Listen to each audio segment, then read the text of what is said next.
ఇవాళ వచ్చేసి సగ్గుబియ్యము పెసరపప్పు పాయసం ఎలా చేసుకున్నామో చూద్దాం రండి. చాలా ఈజీగా చాలా తొందరగా అయిపోతుంది.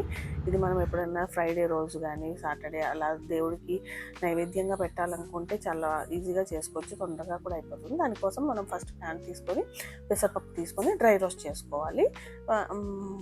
డ్రై రోస్ట్ చేసుకున్నాక వాష్ చేసి దాన్ని కుక్కర్లో విజిల్స్కి మరీ మెత్తగా ఉడికించుకోకూడదు, జస్ట్ ఉడకనివ్వాలంటే. కొంచెం పలుకుగానే ఉండాలి, అదే తింటుంటే తగిలేటట్టు ఉండాలి ఆ పప్పు. నేను కొంచెమే క్వాంటిటీ కాబట్టి కుక్కర్లో గిన్నె వేసి ఉడికించుకున్నాను.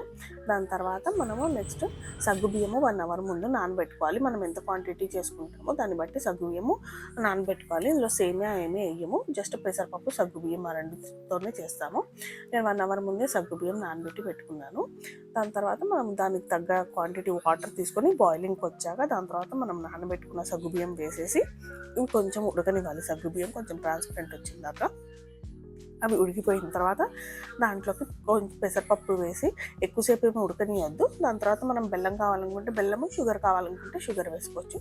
నేను ఇక్కడ షుగర్ వేసుకుంటున్నాను. ఆల్రెడీ పెసరపప్పు కదా కొంచెం బ్రౌనిష్ కలర్లో ఉంది, ఇంకా బెల్లం వేస్తే ఇంకా కొంచెం డార్క్ బ్రౌనిష్ అయిపోయింది అని చెప్పి నేను రిఫైన్డ్ షుగరే వాడుతున్నాను. దాని తర్వాత డ్రై ఫ్రూట్స్ వేయించుకోవాలన్నమాట. మనకి కావాల్సిన నేను జీడిపప్పు, బాదాము తీసుకున్నాను. వేయించుకొని మనం పాయసంలో కలిపేసుకోవాలి. పాలు ఇప్పుడే కలపకూడదు, కొంచెం షుగర్ వేసాం కదా, ఒక 5-10 మినిట్స్ ఆగిన తర్వాత కలుపుకోవాలి, లేకపోతే విరిగిపోతాయి. పాలు మాత్రం కాచి గోరువెచ్చగా ఉంచుకోవాలి.